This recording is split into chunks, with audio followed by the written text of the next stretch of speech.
Dikarenakan dalam Buddhisme mengakui adanya kehidupan lampau, maka tidak ada kesulitan sedikit pun bagi umat Buddha untuk memahami serta menerangkan rahasia kehidupan di dunia ini. Mengapa ada orang kaya dan miskin, pandai dan bodoh, lahir sempurna dan cacat, ada yang hidupnya sengsara dan sejahtera, dan lain-lain. Dengan mengacu pada kehidupan lampau, pertanyaan-pertanyaan sebagaimana yang dikemukakan di atas dapat terjawab secara benar. Karena setiap makhluk di dunia ini, apapun wujudnya pernah terlahirkan dalam kehidupan lampau, maka sudah tentu mereka juga pernah melakukan perbuatan-perbuatan berupa tindakan, ucapan, dan pikiran, yang baik maupun buruk. Perbuatan-perbuatan inilah, yang dalam Buddhisme secara khas disebut karma, yang menjadi salah satu sebab bagi mereka untuk menerima segala keadaan sebagaimana yang dialami pada kehidupan yang sekarang ini. Semua makhluk memiliki, mewarisi, terlahir, berhubungan, dan terlindung oleh karmanya sendiri. Karmalah yang membedakan makhluk hidup menjadi rendah atau mulia, demikian sabda Sang Buddha. Berdasarkan hukum karma setiap makhluk bertanggung jawab sendiri atas segala perbuatan yang pernah dilakukannya. Hanya diri sendirilah yang harus bertanggung jawab atas akibat perbuatan jahat yang pernah dilakukannya. Jelas bahwa apakah seseorang terlahirkan sebagai orang cacat ataupun sempurna, sengsara atau sejahtera, miskin atau kaya, bodoh atau pandai, menderita atau bahagia, semua itu sama sekali bukanlah karena takdir, kodrat atau nasib. Sudah tentu bahwa segala macam keadaan yang dialami umat manusia itu juga bukanlah karena keputusan sewenang-wenang suatu makhluk adikodrati.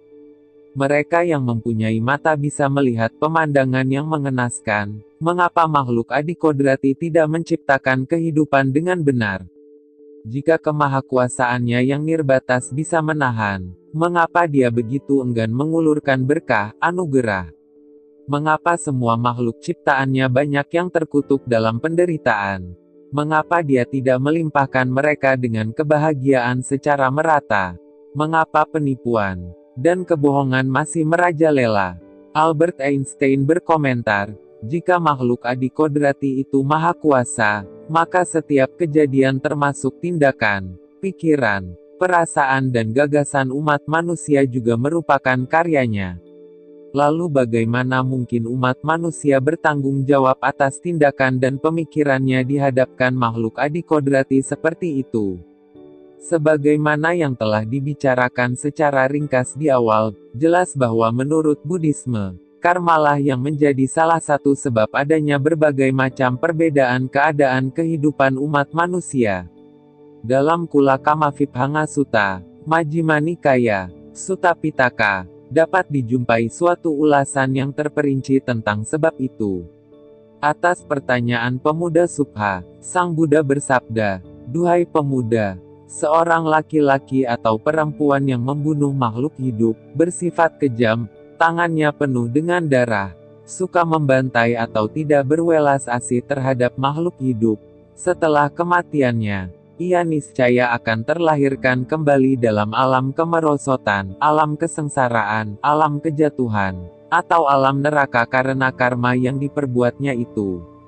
Kalaupun seandainya tidak terlahirkan di alam semacam itu tetapi terlahirkan di alam manusia, ia akan memiliki usia kehidupan yang singkat. Inilah perbuatan yang menyebabkan suatu makhluk berumur pendek. Sebaliknya, duhai pemuda, seorang yang menghindari pembunuhan, yang telah meninggalkan cambuk dan senjata, yang penuh perhatian dan cinta kasih serta menolong makhluk hidup, setelah kematiannya, ia niscaya akan terlahirkan kembali dalam alam surga, sugati, karena karma yang diperbuatnya itu. Kalaupun seandainya tidak terlahirkan di alam semacam itu tetapi terlahirkan di alam manusia, ia akan memiliki usia kehidupan yang panjang. Inilah perbuatan yang menyebabkan suatu makhluk berumur panjang. Ia yang menganiaya, menyiksa, menyakiti, atau mencelakai makhluk lain dengan tangan, bongkahan batu, tongkat, atau senjata, Setelah kematiannya, niscaya ia akan terlahirkan kembali dalam alam apaya, dugati, vinipata, atau niraya. Ia cenderung akan ditimpa berbagai macam penyakit. Inilah perbuatan yang menyebabkan suatu makhluk dirundung banyak penyakit. Sebaliknya ia yang berpantang dari penganiayaan, penyiksaan, menyakiti atau mencelakai makhluk hidup dengan tangan, bongkahan batu, tongkat atau senjata.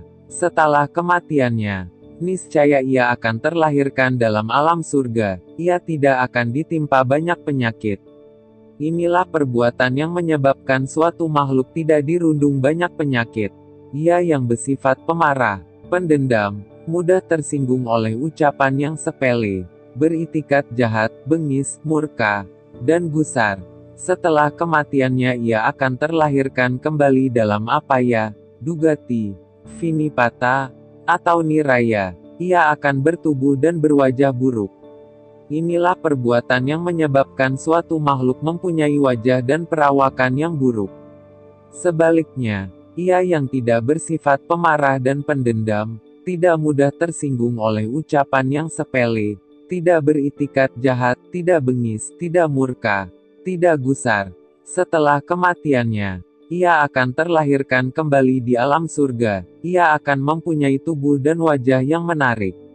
Inilah perbuatan yang menyebabkan suatu makhluk mempunyai wajah dan perawakan yang menawan.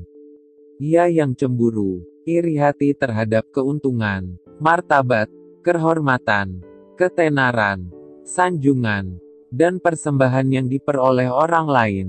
Setelah kematiannya, ia akan terlahirkan kembali dalam apaya, dugati, vinipata, atau niraya.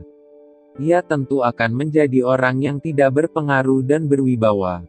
Inilah perbuatan yang menyebabkan suatu makhluk ternista. Sebaliknya, ia yang tidak cemburu, tidak iri hati terhadap keuntungan, martabat, kehormatan, ketenaran, sanjungan, dan persembahan yang diperoleh orang lain. Setelah kematiannya, ia akan menjadi orang yang berpengaruh dan berwibawa. Inilah perbuatan yang menyebabkan suatu makhluk berharisma. Ia yang kikir, pelit, atau tidak suka menyokong orang lain atau makhluk lain, serta tidak suka menyokong kehidupan para samana yang patut diberi persembahan. Setelah kematiannya ia akan terlahirkan kembali dalam apaya, dugati, vinipata, atau niraya. Ia akan mengalami kesusahan dalam hal mencukupi kebutuhan hidupnya. Inilah perbuatan yang menyebabkan suatu makhluk menjadi miskin. Sebaliknya, ia yang tidak kikir, tidak pelit, atau gemar menyokong orang lain atau makhluk lain, serta gemar menyokong kehidupan para samana. Setelah kematiannya, ia akan terlahirkan kembali di alam surga yang berlimpah dengan kemewahan. Ia akan menjadi orang yang senantiasa tercukupi dengan sempurna segala kebutuhan hidupnya. Inilah perbuatan yang menyebabkan suatu makhluk menjadi kaya raya. Demikianlah sebagian ulasan yang disabdakan oleh Sang Buddha kepada pemuda Subha yang mempertanyakan tentang ketidakadilan, ketimpangan, atau perbedaan yang terdapat di antara makhluk hidup. Selain itu, di dalam banyak bagian lain dalam kitab suci Tipitaka terdapat ulasan yang lebih spesifik tentang karma yang diperbuat dalam kehidupan lampau, yang menjadi penyebab adanya perbedaan di antara makhluk hidup.